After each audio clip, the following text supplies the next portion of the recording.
The origin of brain rot.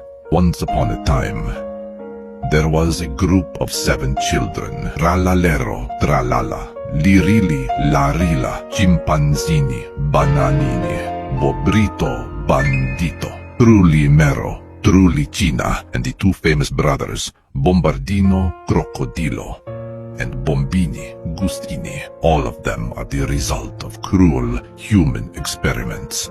They had no choice but to endure the suffering. As they grew up, the famous image of Agent 5.5 was born.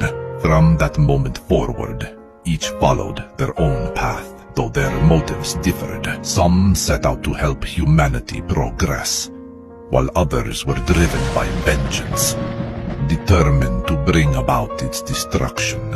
And now, there is only one being left who can save humanity. Tung Tung Tung Sahur from the Wooden Planet.